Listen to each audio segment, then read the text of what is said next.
The year is 2023. PBS Plus has just launched, bringing the world's streaming services to 4,387. How can anyone be expected to go through all this content? Fear not, loyal passengers.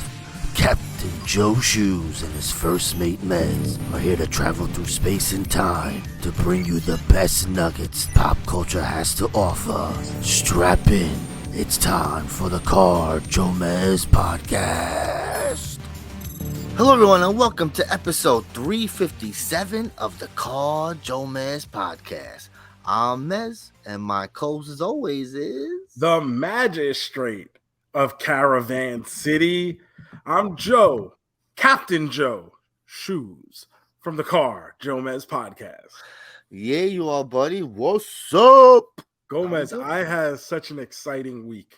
Oh, I like this. I like that. All right. When we left off last week, we had set up some homework. We're going to watch the movie Super that we said was streaming on Tubi this week. And I said, you know what? I'm going to take advantage of this week. I'm going to not just seize the day, not just Carpe Diem. I'm going to Carpe Weekem. I'm going to seize the week. And I did. And I seized it. I seized it by the throat and I strangled the living shit out of it. Oh, and I did. And I watched it fucking gag. I watched its fucking eyeballs pop out of its fucking head. And it said, stop seizing. And I said, how fucking dare you? You don't tell me what to do. This is my goddamn week. It's been seized. Holy shit, that took a turn. I'm very happy though. I love season. Season is good. Yes. They call me the Sultan of seizing. Oh, baby. This is exciting. I love this. Is a great way to start the podcast season. So, we got so much to talk about today. But before we do that, thank you guys for listening to the JoeMeZ podcast. Remember to hit that subscribe button wherever it is that you're listening, or if you're watching on YouTube, please leave a 5-star review. Leave some comments on the YouTube video. Follow us on all the social media, Instagram, Threads. No, we don't have Threads. I still haven't figured it out. It's been a whole fucking week and I can't figure it out. But we got to talk about Threads in a second anyway. But Twitter, I got a little issue with Threads, Gomez. Oh, no. Follow us at JoeMeZ. Gomez is at the Gomez154. I'm at the Joe Shoes. You know where to find us. Gomez, let's talk just a little brief recap about Threads. Yeah. I was like, it needs some work. It's not perfect. But I like the direction it was going in. Until this week. Oh, no. What happened? I was trying to be out there seizing. And Threads was like, nah, Home Slice. You've had enough. We're going to keep showing you the same fucking post that you saw an hour ago now. So every time I would log on to Threads, it was still the same. It's not just, we understand the big complaint right now about Threads is that when you go to the timeline, you're seeing a bunch of people who you don't follow, maybe don't even want to follow, have no interest in. That's one thing. But now when I'm going an hour after the fact and still seeing the same fucking posts, now I got problems. Because how am I supposed to build a following if people can't see my fucking posts? If people can't find me? If the people who don't follow me and who are getting all this random nonsense in their fucking feed, if they're not getting me, that's a fucking issue. That's and don't get me wrong. I love Kazumi. She's great. Her OnlyFans is spectacular. But when I see the same fucking post from Kazumi every time I open the fucking app, this is not good. And you know what it's going to make me do? And it's something I don't want to do, Gomez. Uh-oh. It's going to make me unhappy to see Kazumi. Oh. I don't want to be unhappy. I'm always happy when I see Kazumi until I had this fucking Threads app. Has Kazumi not been? Maybe that's the only post they put up. I don't know. No, she posts all the time. She's all over social media. So then it's just one. You get the one thing. That's so, and it's like 3 separate times I opened the app. It was the same exact post, and it made Joe a very unhappy boy. I haven't even opened Threads. I've gone on Instagram and I see this little thing now to make it easy to switch over to Threads. but I big forget deal. to do. There's nothing to see there, bro. I ain't missing nothing, it seems. Because all that's happening is people are just posting the same exact shit on Twitter as they did on, or posting the same shit on Threads as they did on Twitter, which is fine. But now, because you're not even seeing that, because the people you follow, you don't get to actually follow on Threads, apparently. So you don't get the kind of conversations you would get normally. And people don't retweet. Like, this is going to sound silly, but people on Threads do not retweet or repost. So it makes people seeing your stuff, if you don't actively follow them, very unlikely, especially when the people who do follow you have a hard enough time following your shit. Yeah, retweets are important, bro. That's how you find new shit. Yeah. So I thought we were having fun. It was a great couple of days, but here we are. The tables have turned. Oh, how the turntables. But JoeMeZ, I'm going to need you to do me a favor. Ooh. Hit the breaking news music. Oh! Breaking news. Oh, snap, Joe. What's breaking? What's going on? This is a big week, JoeMeZ. Oh, is it? San Diego Comic-Con is this week. Oh, shit. So by the time you guys pop this episode in your ear holes, it's already San Diego Comic-Con, and we've got to talk about some of the coolest exclusive or shared exclusive toy reveals, toy releases that are going to be happening at Comic-Con.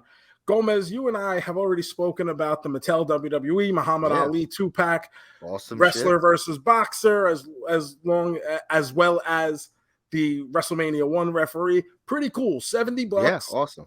Pretty cool. And the packaging, I don't know if you've seen the packaging on it, is spectacular. The Mattel team knocked it out of the park on that.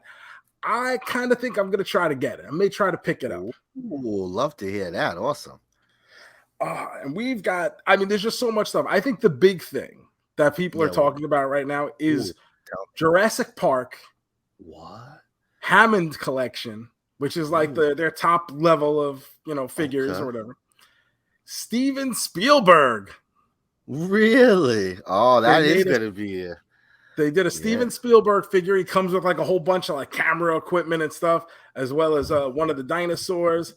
Is going to be $30. So it's like an affordable exclusive. I think this is going to be one of the most popular ones of the year. A lot of people are already talking about it. Jurassic Park figures.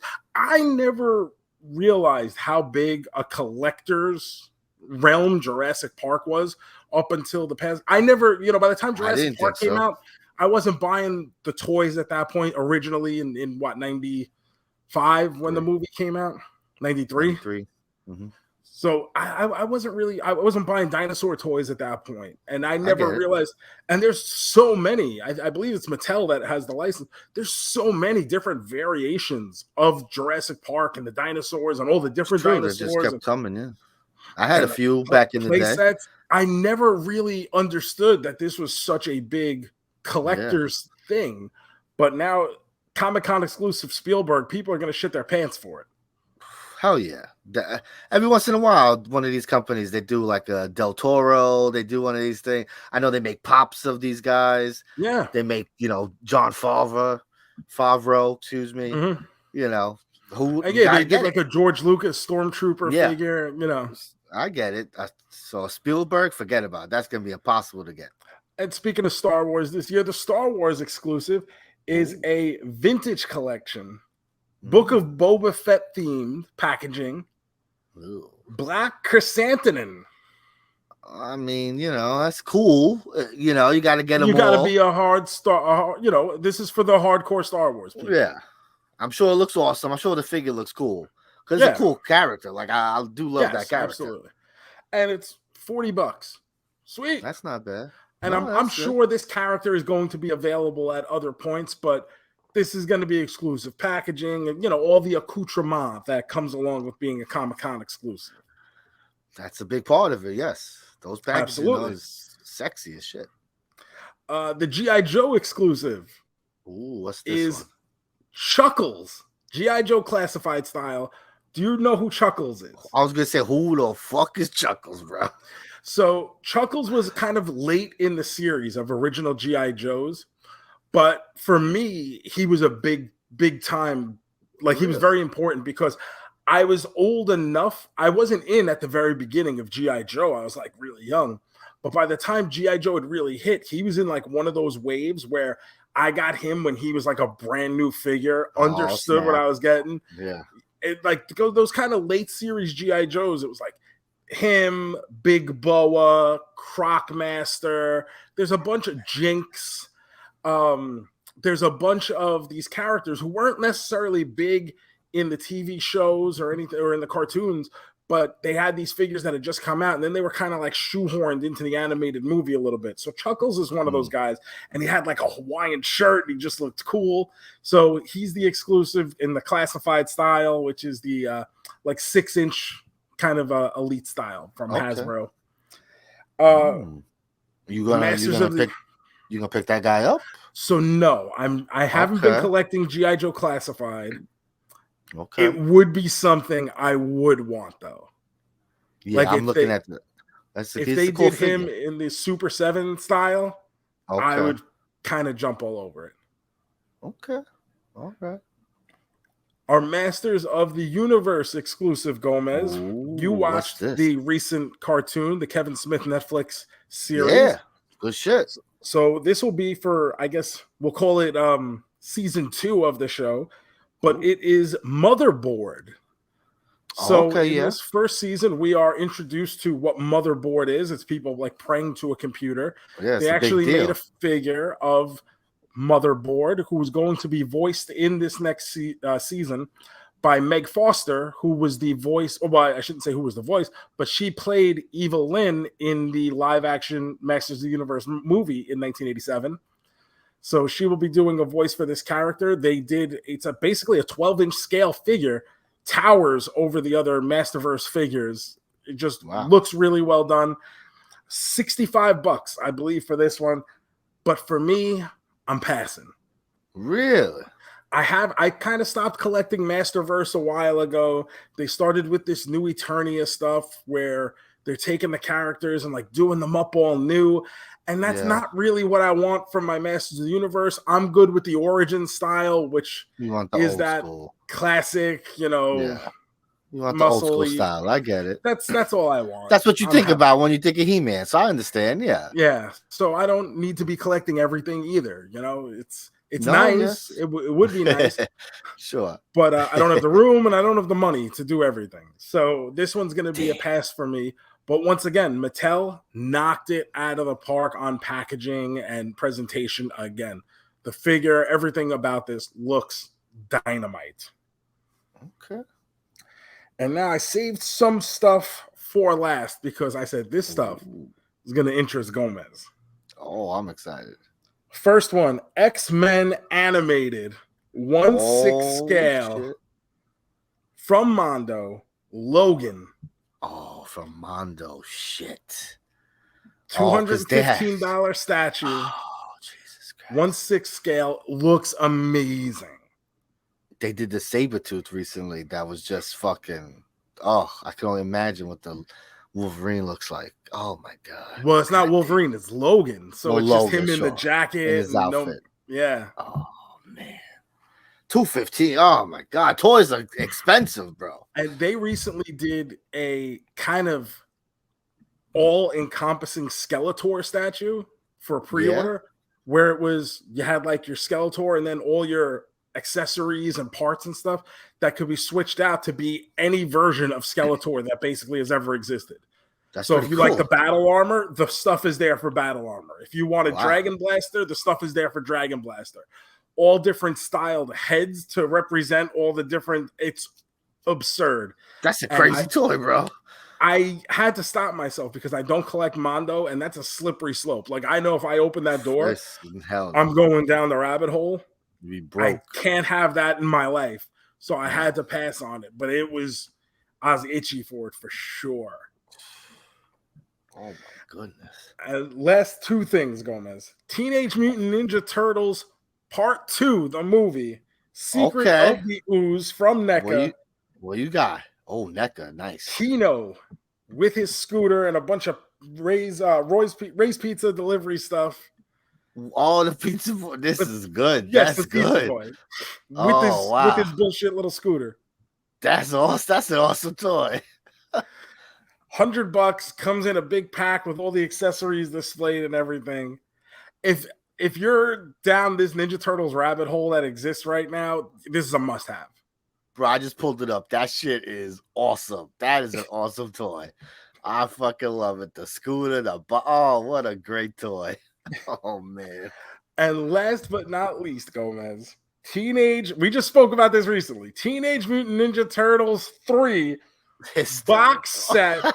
All 4 turtles as the fucking samurai, in the costumes. That's fucking funny. $150 from NECA.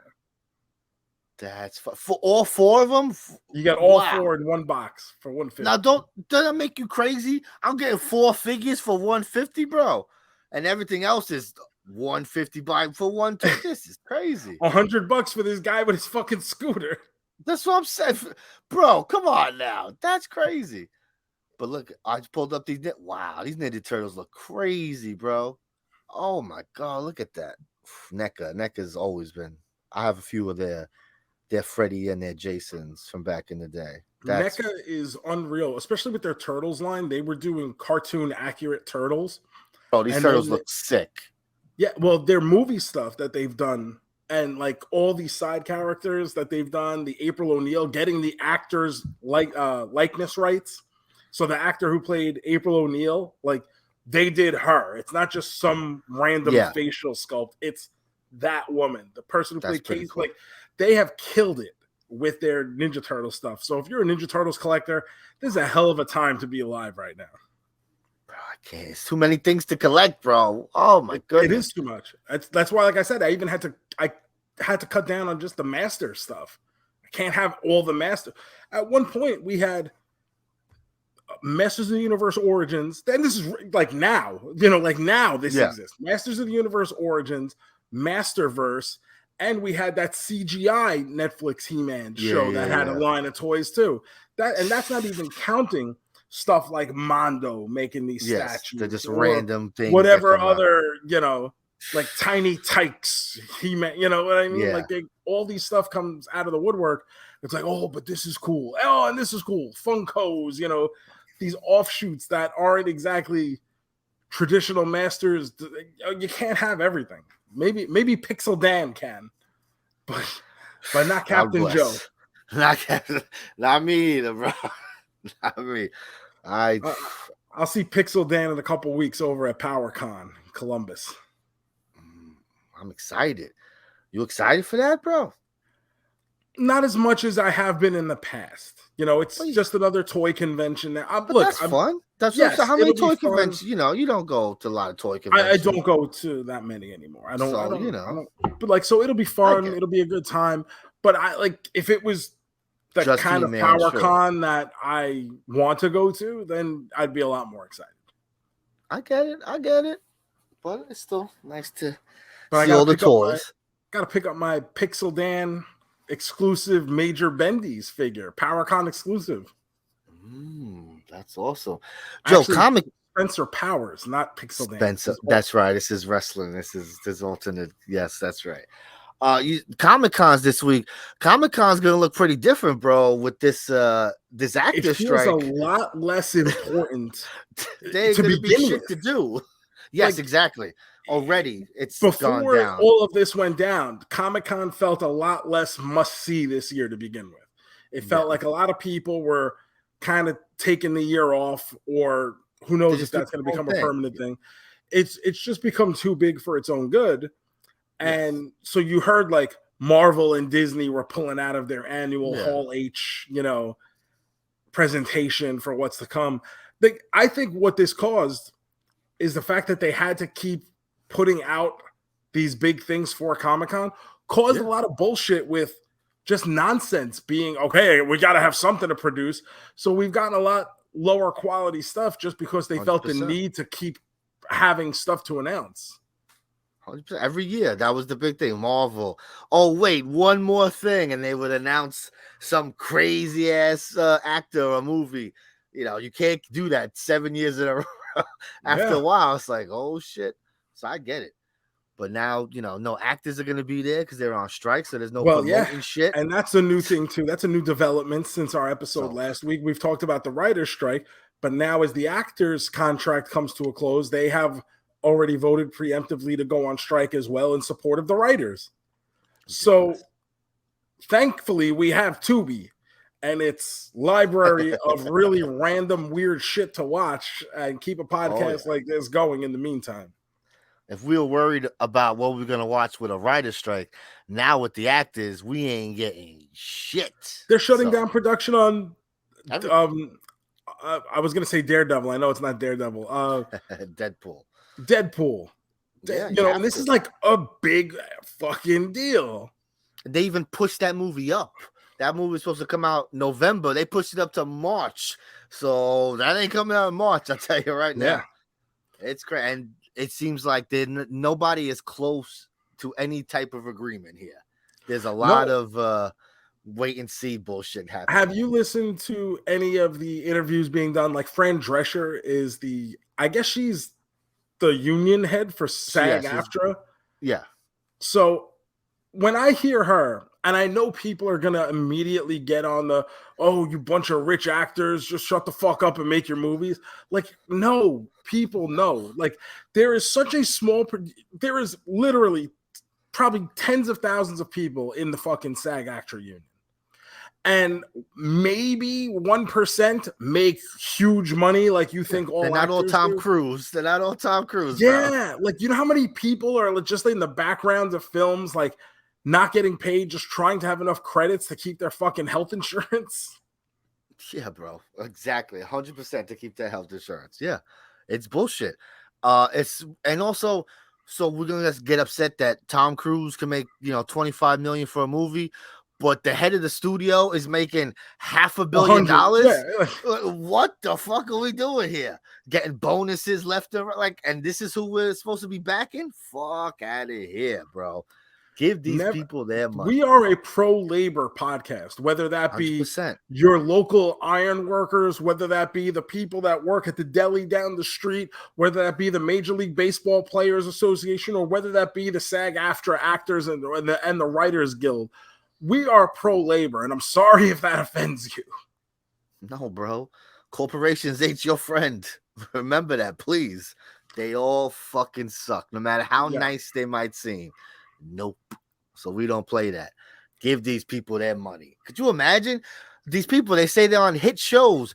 Oh, Netflix, this is the number one show streaming. Amazon, number one. And they're making $2. What is going on? $25,000. What is going on, bro? So, yeah.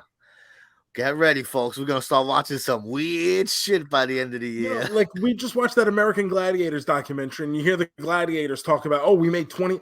This was a fucking massive hit number one show. Licensing products and merchandise and all this shit. And these people made no money off it. And they got their asses kicked for being on the show. They got absolutely beat the fuck up. And now you want to sit there and say, oh, no, it was cool for Samuel Goldwyn Company to make God knows how many tens of millions of dollars for fucking Malibu sitting there in what appears to be the back room of a shack because he's got no money to his name. It's true, bro. Your face is on fucking t-shirts, lunchboxes, video games, and you're sitting there just like, man, I hope I could get up today and go to work because I need to keep on work. Get the fuck out of here. Bullshit. JoeMeZ, I'm going to start us off this week with some more follow-up. Last week, we watched the Roger Corman Fantastic Four movie, the unreleased movie from 1994. This week, I went and watched the documentary about the movie that is streaming on Tubi called Doomed, the untold story of Roger Corman's Fantastic Four. I watched it too, baby. Excellent. Yeah. So this documentary to me is the height of delusionalism. They get everybody who had a Yes. piece of this movie, and like all the actors, Yep. the director, the producer, the best boy, everybody who did anything on this movie is interviewed for this documentary. And they all swear that this movie was great. Yep. They all swear by it. And I am wildly taken by the fact that every actor who was, you know, the main Fantastic Four and the guy who played Dr. Doom, they were convinced this was their breakout role. This was their big break. Once this was done, they were going to be huge stars in the industry. They believed the shit out of it. It's crazy. Nowadays, you're in a superhero movie. Sure, that's your. Back then, that's a big gamble. You may never work again. Like, oh, that's that superhero guy. It's crazy for them to think like that. And a couple of these people have like legitimate credits, a legitimate resume. They've done theater, they've done other stuff, but none of these people have anything resembling like a big stardom. I'm not trying to trivialize their level of fame, but none of them would be considered a big star where you look at their name immediately and be like, oh, I know who that person is. None of them have that to them. But somehow in 1993, when this movie was being filmed, without one superhero movie having ever been a hit, ever, they, as Superman, but, you know, even they made 107 Supermen, and they were years ago.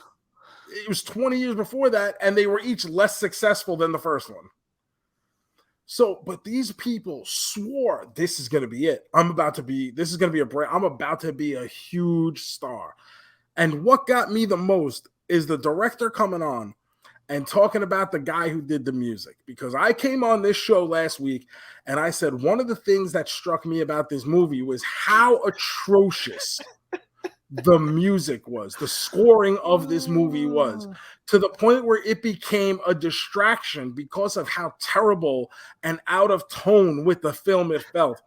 And this guy comes on and is like, oh, and this man came on and did an amazing score, like an all-time great set of music for this movie. And I'm going, you people have no fucking idea about this movie at all, do you? I think they made it and they never watched it back. They just said, man, we had some good, that was a great take. They high-fived and went to the back. It's like, come on. I feel like none of them have ever seen the movie. Like, no, bro. They just did it. They know they killed it. We killed that shit. And that was it. And then they talk about going on their press tour, and we talked about this last week. The cast basically set up their own tour to promote this movie and got cease and desist from Marvel. Like, they went out and had their own 8x10s printed. So they were paying their own travel. I've never heard of a project where, like, the studio will send you on a press tour, right? Of course, the studio will get you booked on the late night talk shows. The studio will send you to Comic-Con. Instead, they show us the footage of San Diego Comic-Con with Stan Lee going, Fantastic Four is being filmed. Let's just say I don't have high hopes for it. But it'll be the last movie that gets done without Marvel's involvement before we get all the rights back. It is clear as day that he had absolutely no belief in this film. And yet these people are still sitting there going, oh, no, we know we made a great movie.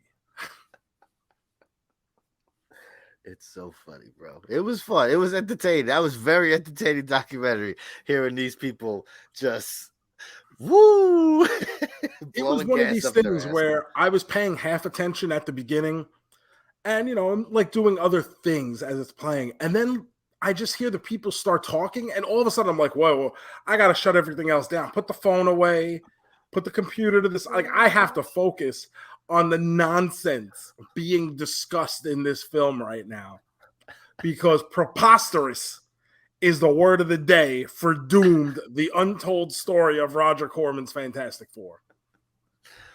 Oh, it's good. It's definitely worth the watch. It's quick. It's easy. It's on Tubi. No reason not to check this out. If you're interested, especially you didn't get to see the movie, watch this. They'll show you some clips. You'll see some pictures. It's about an hour and a half, and it is definitely an entertain. Like if I have to grade it, I'll give it a triple main man. Sure. For the entertainment value alone is stupendous. Definitely worth it.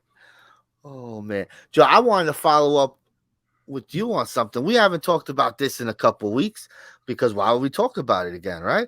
Last time we talked about Elemental, we talked about how it was a bomb, bro. It was a disaster. I'm so glad you brought this up because I have it in my notes. Right? It's crazy. This movie has just been gaining steam slowly, slow and steady, right? Every week, couple mil. It's gone from Disney's biggest flop to it's the best Disney movie in years, bro. This is crazy. Insane. It finished number 5 at the box office this weekend with just over 8 million. But now that puts its total take over 125 million now. So what we thought was a complete bomb is turning into a respectable gross. Hell yeah. And the worldwide is 311. That's a lot of money, bro. For a cartoon, that's great. My good, who knew? I mean, I guess, right, nothing else has come out, but that doesn't mean you're still gonna go see the movie, right? You don't hear it's good. Like we haven't heard anything about Elemental since. It's like it felt like it kind of just faded away, but yet it has been slow and steady, you know, just consistently, I should say, building up a little more and a little more. And it's dropped off, but it didn't have a lot to drop from in the beginning. That's very true. Yeah, was what 30 million, I believe. Yeah. So a very very low opening weekend for what you would think a Pixar Disney movie would be. And now we're sitting here at 125 million. Now it's been out a month, but still 125 million where we were convinced it wasn't even going to break 100 after the opening weekend. Yes, that's very true too. That's crazy. To start at 30 and you're over 100, that's a because remember that came out the same week as The Flash, and The Flash beat it opening weekend, but that is long off the charts at this point. Flash finished number 13 this week, bro. The Flash has finished lower than the Green Lantern. Could you imagine? Isn't that's supposed to be the worst movie ever, right? Green Lantern. Oh my God, we don't talk about that disaster no more. Made less money than that. Wow. And remember, Indiana Jones 2 weeks ago, we said was it 60 million? Yeah, it was something like that, 50, 60 million. Well, either way, Indiana Jones dropped to 4th already. 12 million this weekend. It's only at 145, which is not even half of the pre-marketing budget of this movie. But that's a problem. That's good. You tell me Indiana Jones, this old ass man's gonna make 150 million. All right, that's good, bro. That's not bad. We're spending too much money on movies, bro. There's 100%. No reason it should be $300 million for absolutely. What? But the thing is, with Indiana Jones, when you watch it, I don't see where $300 million was spent.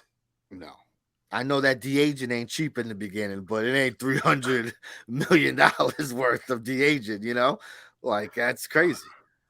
Number 1 this weekend, obviously, Mission Impossible, 56.2 million. Probably got to be a disappointment. I was just about to say, probably has to be considered a disappointment. That's the thing, too. That's another disappointment. I think it's like the best opening of a Mission Impossible, but when you're spending $200-300 million, it's not good. It's just, I can't believe it, bro. This is gonna be crazy soon.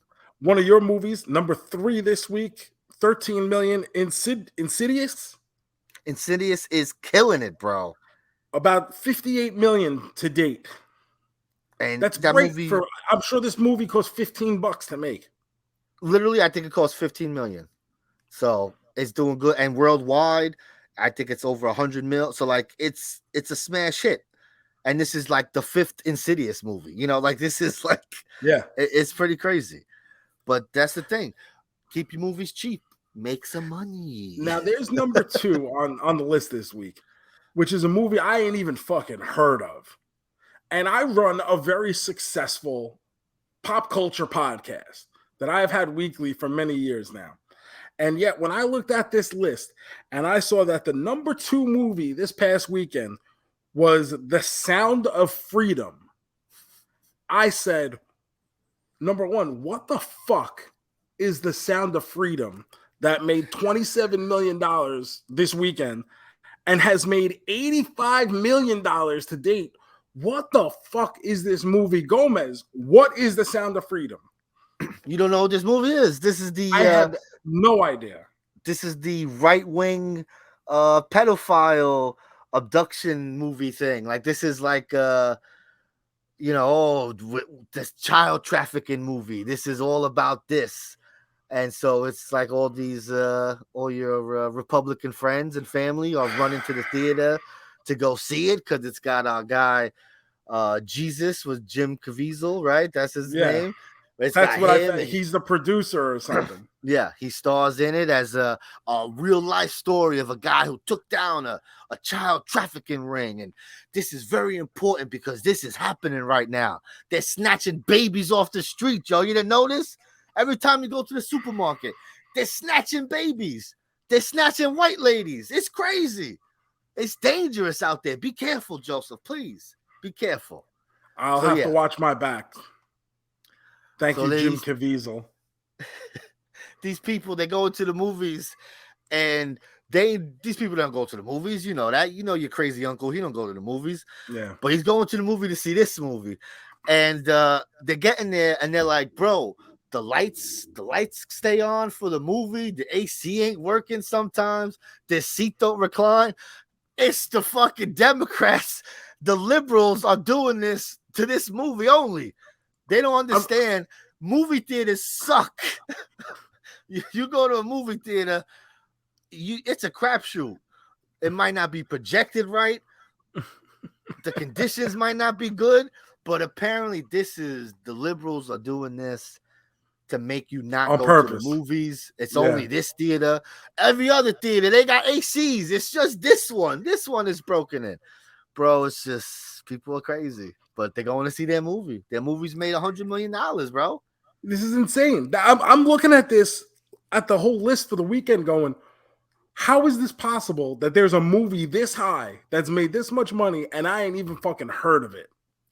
Now, I don't have, my facts here. I can't back it up 100% here if you fact check me. But I have heard that there's been several screenings where you go, it says it's sold out, and really there's only 2 people in there, and that these people are just buying all these tickets up, to make the numbers look good. I don't know if this is true. Who knows? Maybe every studio does this. I don't know, but that's the word on the street is from what I hear. Just saying. Oh, wow. You want to go see that movie next week, bro? No, I'm good. You got your movie pass thing. Let's go. I will say, however, with Mission Impossible coming out this week, I said, you know what? I'm going to take advantage. I'm going to seize the week and do a little retro movie watching in the Joe Shoes household. And I went on to the Paramount Plus app where they house all the Mission Impossible movies. And I watched, you guessed it, the very first one, JoeMeZ. Mission Impossible from 1996. But you've seen that one. But it's been a long time. It's probably been 1996 since I've seen the movie. I'm sure. Why would you rewatch that? Because as I'm watching it this past week, I said, I don't remember none of this shit. Yes, it's so, especially it's such a different movie from these movies that are coming out now. It's very, slow spy kind of thriller. Now this fucking, he's jumping out of everything. The crazy thing here is he hangs low, right? He hangs. So, in the and ceiling. that scene almost got cut from the movie because that's the big scene. So when they were doing it, his balance was off. So every time he'd get dropped, he'd come down right on his fucking face. Oh my God. He refused to let them cut because the director was like, no, we're going to cut and move on. We'll just find some way. And he Tom Cruise got agitated. He's like, no, I can fucking do it. So finally he comes up with the idea to put coins in his shoes, like heavy coins, and just loaded his shoes with coins to help him balance out. That's crazy. That way it would keep his legs down. And then they ended up getting the shot. That's crazy. Imagine that without that. Come on.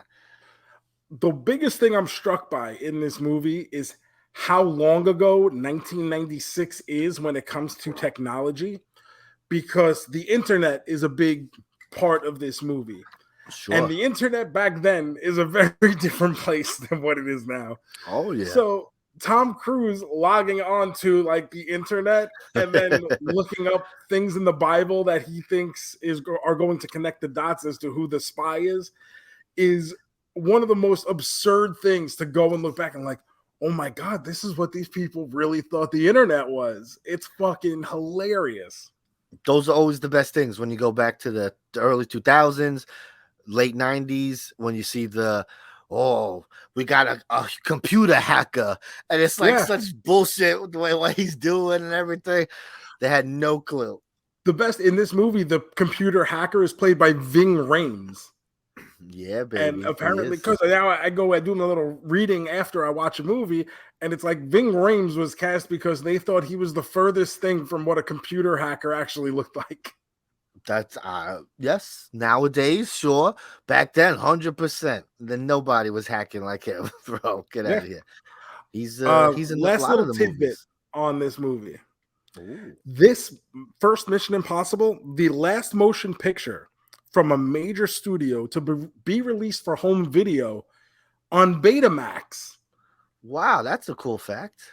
Betamax. I never had none of that stuff. I never had Betamax. I never knew anyone that had Betamax. I've seen Laserdisc. I had someone who had Laserdisc. Seen it. Yeah. But I've never even seen a Betamax. I've heard like Betamax was a joke that like Married with Children would make. It's not something I ever saw in person. No, never. So the fact that it hung around at some level, that's true. That's like 96, 1996. Right? Yeah, that's crazy. Ridiculous. Yeah, that is crazy. I would have never thought that. But I remember a good friend of mine in high school, his dad had a Laserdisc collection, and he had tons of shit. He was still getting them in the night. Like he was like, "Oh, this is the shit." And just it's like, this is Operation Delta Force 2. I'm like, oh, I can't wait to see it. I remember we were at like a family friend's house, or someone was making communion or something, and the dad is like, yo, see this movie Speed? I've got it on Laserdisc. The effects. You gotta hear the sound quality on this Laserdisc. So funny, bro. Oh man. That's good. I would like to see the quality, like a VHS compared to a Laserdisc, like how crazy it was. Because I'm sure it was crazy side looking. By side. Oh, I'm sure. That's good. My goodness. Ooh, Joe, I watched something this week that I've been keeping up with. You know, I watched the stand-up special, baby. Oh, yeah. Apparently, last week it came out, I believe. Kevin Hart has a new stand-up special. This is on Peacock. So that's why I didn't find it at first, because I don't really. Why would anyone open Peacock? No one really watches that. It's called Reality Check. It's an hour stand-up. He did this in Vegas. Are you a fan of Kevin Hart? Like I like him. You ever watch his stand-up or just his movies? He's the guy who did the Bop, right? The brick oven pizza. Yes. Yes, he did. Bop, bop, bop, bop. Oh, yeah. I love Kevin Hart. I've always thought he was hilarious. His stand-up, he always killed me. The way he tells the stories. He's very good. Animated, he's good. Yeah. He hasn't done stand-up in a while. He's been making movies, so this was a big deal for him to do stand-up. It wasn't bad. It wasn't as good as the past was, but I mean, there was some parts I was cracking the fuck up. He still has some good jokes, bro. It was good. In and out. It was like 50-something minutes. Nice and easy. Love that. I had a good time. It was simple. It was just him in front of it. Sometimes some of these specials have gotten a little crazy with the cameras and everything. Yeah, just him. 2 cameras on the side, bing, bam. It wasn't like a big arena, because, I mean, this guy, whether you like him or not, I mean, he's probably the most successful comedian of all time. He's a star. Because, like, he sells out football stadiums 4 nights in a row when he tours. Yeah, really? Like that. So, like, that's what I mean in that sense. Like, he's selling out football stadiums. That's wild. Yeah. So that I know other people are maybe better than him. I'm not saying he's my favorite or nothing like that, but I mean, just with success, I don't think anyone was selling out like he's been selling out. So, No, I've that's always pretty impressive. I mean, just hearing you say it is like, whoa, never realized that. So, I'm a fan, and I liked it.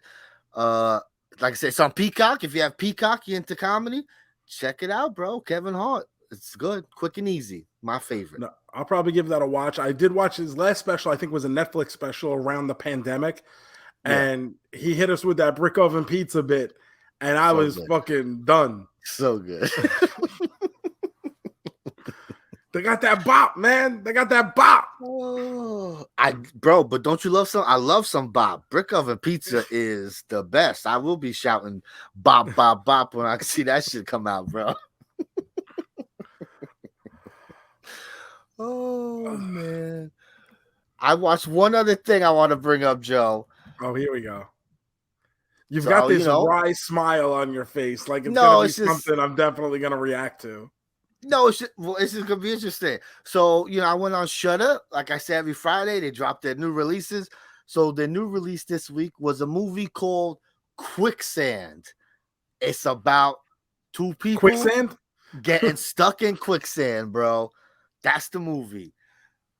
I was excited to see it because we've mentioned it before. When we grew up, nothing was scarier than quicksand, bro. Nothing. And it made it seem when we were kids like we were going to encounter quicksand. Just all over the fucking place. Queens, New York is quicksand. Going to school, you better watch you don't step in the fucking quicksand on your way to school. So, I couldn't believe there's not a lot of quicksand movies. You think kids like us would be like, I gotta write about the fears. I gotta write a movie about fucking quicksand. I've been scared of it for years. I gotta put this on screen. So I was excited. It was 86 minutes, even better. Woo! Movie's not so good. But does it accurately display the fear of quicksand? Yes, because they're scared when they get in there. And they do we can't move, we can't panic, or else we get sucked in more.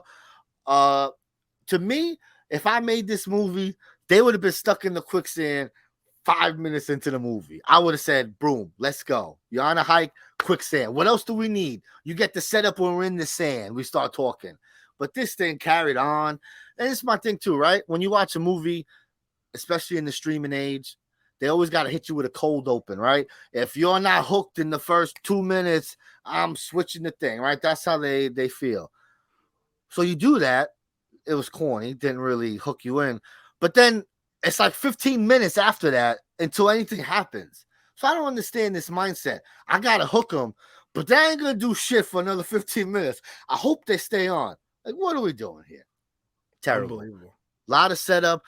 And the way one person falls in the quicksand accidentally, then the other guy jumps in to try to save the person like a fucking idiot. And then the hilarity ensues because, of course, these people are going through things. So, it's not a fun time to be in the quicksand with, someone you're not very happy with. Not good, though. I mean, maybe if you're scared of quicksand, give it a watch and your fears will be, like, oh, it's not so bad, maybe. Or maybe it'll be worse. I don't know. But is it good? Maybe you should write your own quicksand movie. Yes. Watch it and go, I could write a better quicksand movie than that. And then put it out. Sand. Why not, bro? Why not? I would watch it. Give me more quick. If you have a quicksand movie. Here's my pitch. Two people on a hike. They get split up. One guy goes, oh, I think I see something over here. The other guy doesn't move. The guy to the left gets caught in quicksand. Oh, shit. The guy to the right's like, holy shit, you're in quicksand. Goes to spin around. He ends up in quicksand. So now it's a race against time for the first guy to get out of the quicksand to be able to save guy number 2 in the quicksand. Bro, I don't even know. I don't even know how to get out of quicksand. They try lots of things. Try to grab a snake, use the snake as a rope. That's a good idea, right?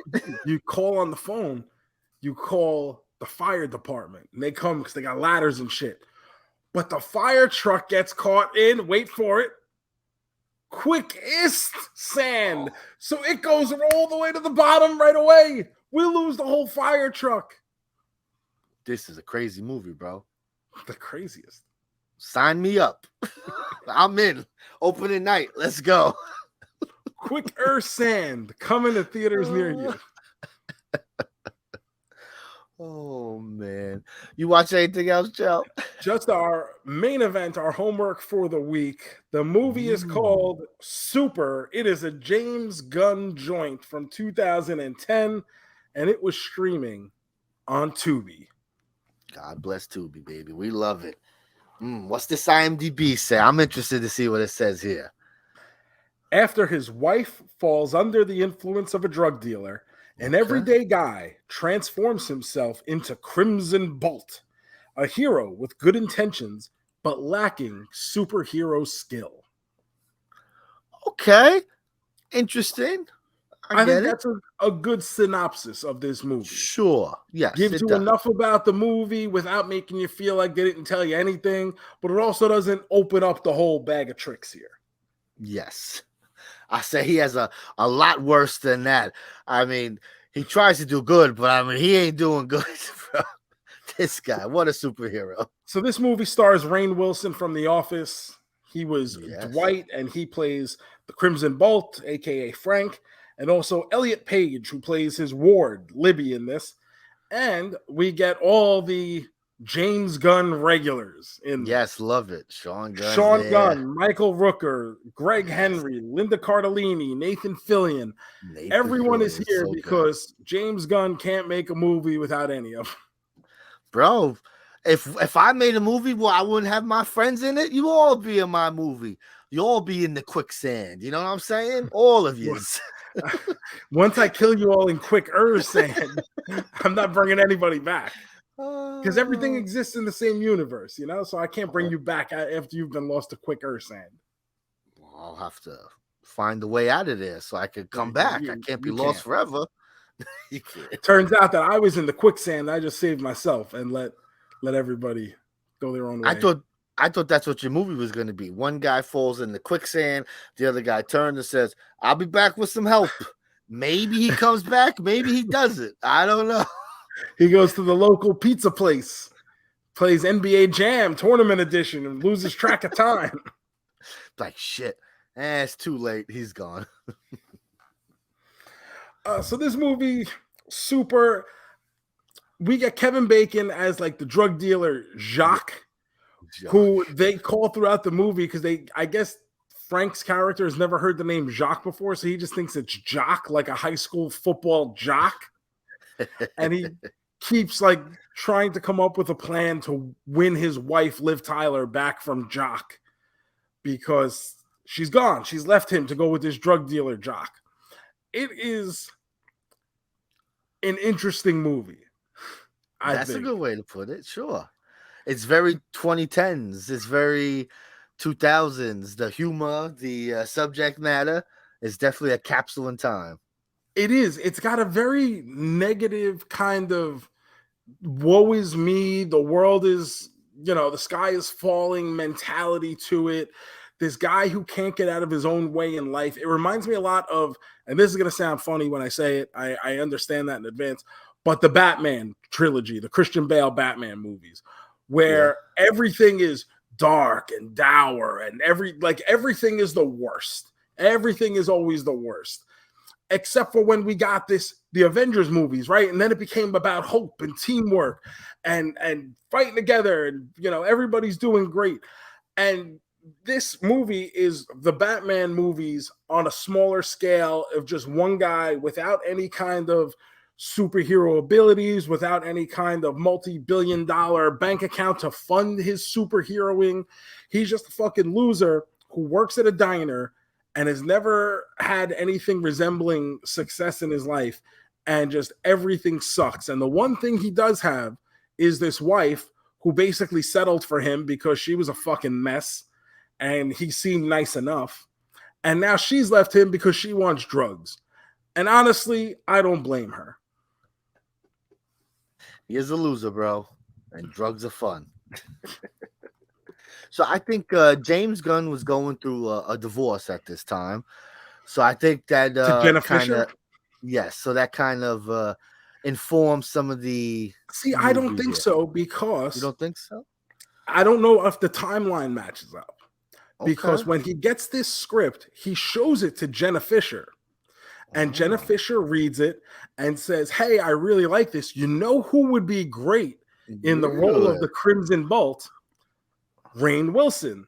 So she Oh, says, "Do you mind if I show it to him?" She takes it to work at the office, shows it to Rainn Wilson. Immediately, he's on board. of And he course. says, "Hey, you know, I have an idea. I have a friend who I think would be great in the role of Libby." And he gives the script to Elliot Page, Yes. who immediately signs up. And that's how we get our two characters. Oh, he was in Juno. Little small Yeah, role there. that's how he knew So Elliot that's Page is from Juno. So he showed it to him and got him on board to be the character of Libby in this. it's very interesting too. It's a very different character that Elliot Page plays there because it's very crazy. Usually then I like that. Usually they're kind of the calm, cool, collected kind of Biggest reason character. the biggest reason he chose to take this role was because it was a step outside the Yeah, normal roles they're totally. being offered at the time. Because 100%. after Yes. Juno came out, they just Yes. wanted, hey, be Juno That. again and be Yes. Juno Yes. again. And they got really sick of that, and I can understand it. Who wouldn't? Yes, because that's watching this. Because like I said, I saw when it first came out, but I haven't seen it since. So it's like watching it for the first time for most of it, and I'm like, wow, this is really crazy. This character here, like I totally forgot how crazy that character was. I remember it was the sidekick and shit, but I was like, oh, this crazy person's a lunatic. That's right. So not only that, but originally the character of Jacques, who's played by Kevin Bacon here, was supposed to be played by Jean-Claude Van Damme. Oh, that would have been fucking amazing. But in the weeks leading up to it, JCVD was basically off grid and couldn't be getting contact with.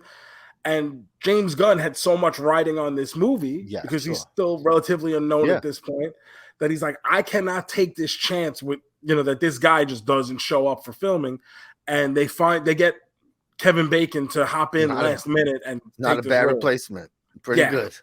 Pretty good replacement. I mean, it would have been fun to see him, and it would have been different. But I mean, obviously, Kevin Bacon is better than Jean-Claude Van Damme here. Performs very poorly at the box office. Yeah, I can't James imagine. Gunn, lowest grossing movie of all time, but did very well on video on demand, which led to it becoming one of IFC's biggest ever hits after the fact. That's where I saw it on demand. I remember hearing about it, but it didn't have a big run. Like I do see movies like that back then going to the movie, but it was pretty hard to see at the time. So I saw it on VOD. Yeah. The movie did have a budget of $2.5 million, which isn't huge. And especially they got a lot of named people. I mean, Rainn Wilson was a name at this point. Elliot Page was a name at this point. Kevin Bacon, obviously. And then you look at some of the other people. They all worked for, everybody in this movie worked for scale. But theatrically, this movie only brought in $422,000. Wow. That's wild. That's good.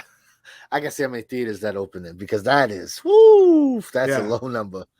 God damn. But again, it's a very small budget. Like I don't see this like, you ain't going to AMC on, Wednesday night to watch this. Like I get it. Even things like the camera work in this movie, it's like they couldn't afford a tripod.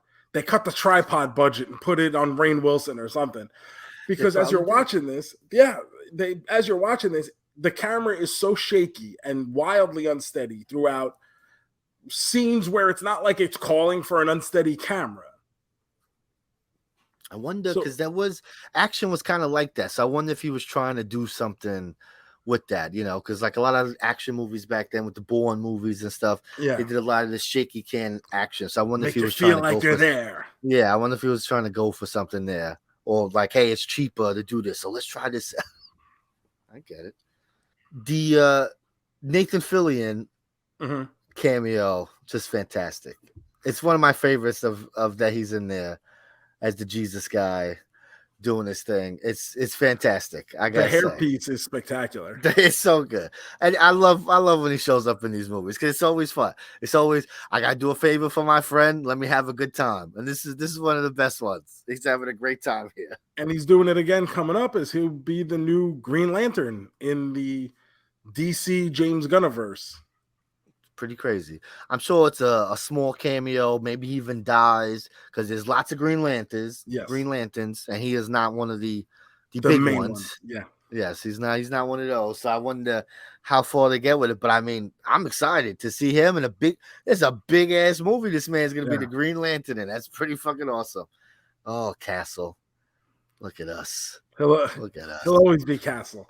Or the Rookie now, depending on what how old you are. What is it? Season 6 it's up to? What are we up to season here? 7 or something now coming up. It's close to Castle, bro. It's like 10 seasons of Castle. I think 8. What? That's pretty crazy. So it's the pretty Rookie nuts. Longer than Castle. It's pretty nuts that the Rookie, even when it first started, I'm watching this literally just because the guy who played Castle is in it, and nothing really overly great or overly bad about it. It's just another cop show, except that I like this one actor, and the other actors in it are relatively likable. There's no one I outwardly hate. The person who I did like the least gets killed in between the season finale of season 1 and the beginning of season 2. I guess he tested poorly because they get rid of him real quick. We don't like this one here.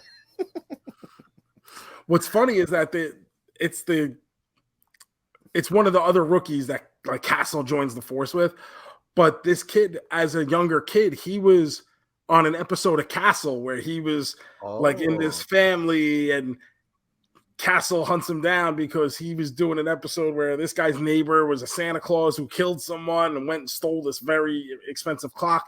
Very in-depth episode, highly recommended. But he was on an episode of Castle and then ended up co-starring with him on this show, only to be killed off right away. It's like, I like you, kid, but we're going another direction. You want me to hit some music here, Joseph? I would like if you did.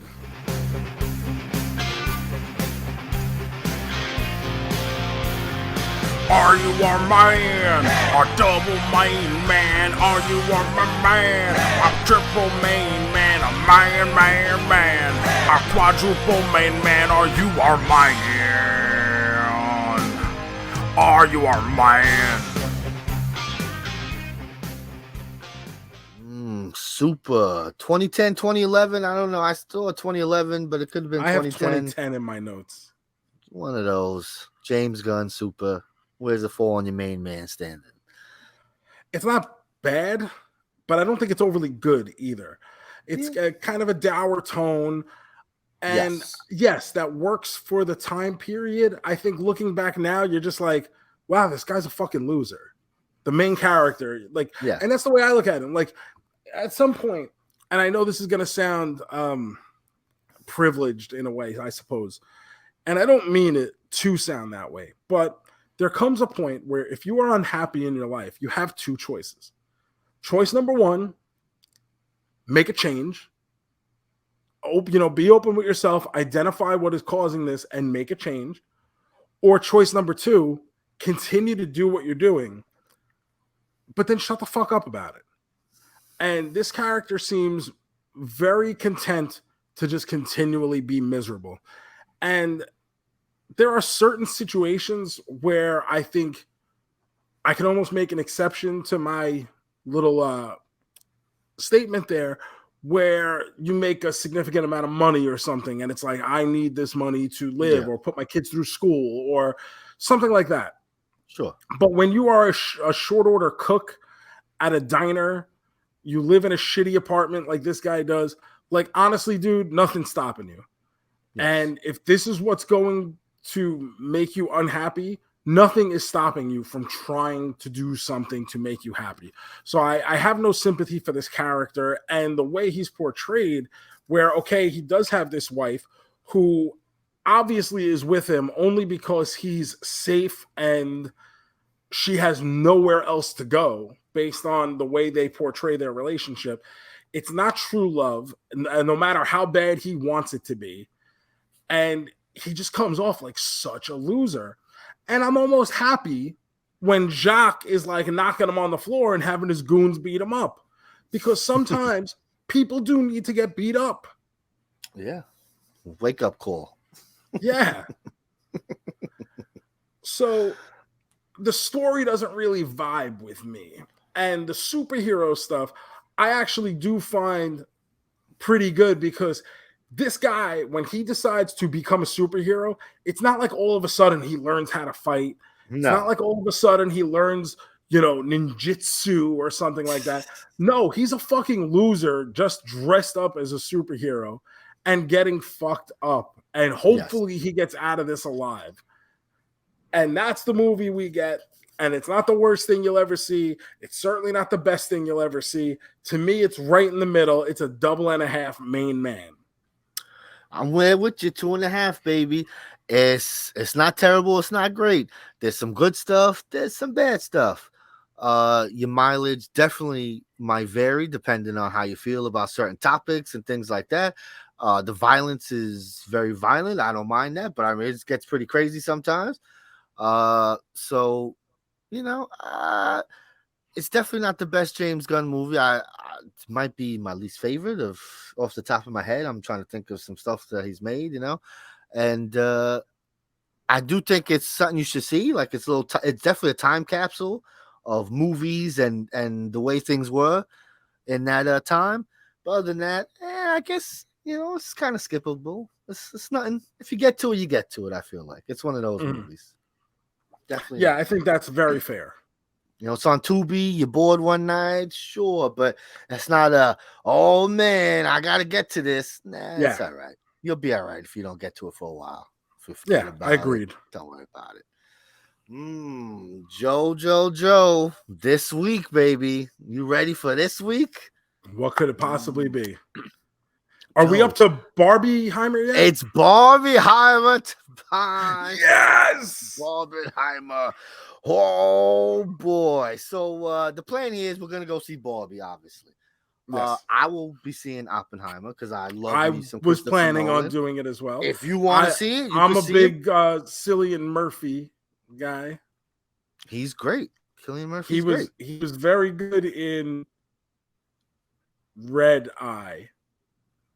He is very good in Red Eye. Yes, it is. Red Eye is a movie. Wes Craven, Rachel McAdams. Yeah, it's a good movie. He's good in lots of things. I know Murphy. So much about movies. So the goal is definitely 100% Barbie. If we could also fit in Oppenheimer, we'll talk about that. But I'm excited for Barbie. My thing is, I'm on Twitter. Barbie is a big deal. Oppenheimer is a big deal. But next week, is it going to be a big deal in the box office? Is this one of these Twitter is fake things? And Barbie makes fucking $20 million? I really don't see either one of these doing massive opening weekends. I don't even know what's a good weekend for Barbie. 50 million? Is that good? Is that low? I don't know. I don't really know what they're thinking. I would say anything less than 120 is probably a colossal defeat for Barbie. Well, Oppenheimer needs to. I'm sure. I don't think it's as expensive as some of these other blockbusters, but it's not a cheap movie. This also Christopher Nolan's first movie with this studio here. He jumped from wherever he went. I forget off the top of my head. So it's like a big deal. It's like his first movie in this new place. So it's got to be a good one. It's got to be a big one. I don't really see that happening. It's a 3-hour movie about a guy who makes the atomic bomb. So, I don't really know. But I'll be there. I'm excited. Hopefully you guys join us at the movies. Oh, can't wait, bro. It's going to be fun. There's nothing I like more than spending an 8-hour workday at the fucking movies because Christopher Nolan couldn't get enough of himself. Are you going to try and see these both on the same day? You're going to go different days? What are you thinking? I don't know, man. I don't know if I could possibly do them the same day if fucking Oppenheimer's 3 hours long. Because the thing is, I'm thinking if you're gonna do the same thing, I think you got to start with Oppenheimer, right? You Oppenheimer, and then got to get go the home slow, happy. yeah, you got to get the slow, miserable movie out of the way, and then have some fun with Barbie. So yeah, it's like when you put Ring of Honor on first, but then put the good wrestling on afterwards, so you send the people home happy. Oh no, BJ Whitmer brought you down. Well, here's someone good. Fucking BJ Whitmer. Oh goodness. So yes, that's gonna be fun. I'm excited for that. I think, Joe, I believe Super was our last wheel of superhero movies. Oh, what a great time to be alive. We made it. Next week's the Haunted Mansion, and then August, a new month. So I think might be time for a new wheel. Might be time for a new wheel. Would you look at that? What can I subject Joe to this time? I'm not worried one bit, because as the maestro of movies and the facilitator of film, I am up, I am game, I am ready. Oh man. All right, so we'll start putting if you have any suggestions, hit us up on the socials, of course. We always take those. What should I torture? I mean, entertain our friend Joe here with. Can't wait. Oh, all right, Joe. We got our movie for next week and the following week, but let's end this one first. Let's get at it. That's usually the way we have to do it, isn't it? We gotta end this one here. So let's do it. Let's set some music. It's now time for the big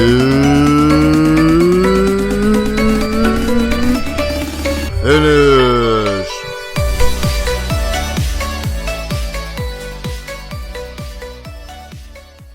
Oh, Joe, it's big finish time. Come on, we have to spin a wheel at least once in the show. At least once, absolutely. At least once. And so here we go, spinning it.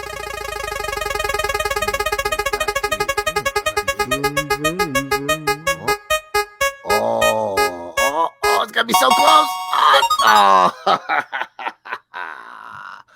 Oh, we were so close to arcade games, but no, folks.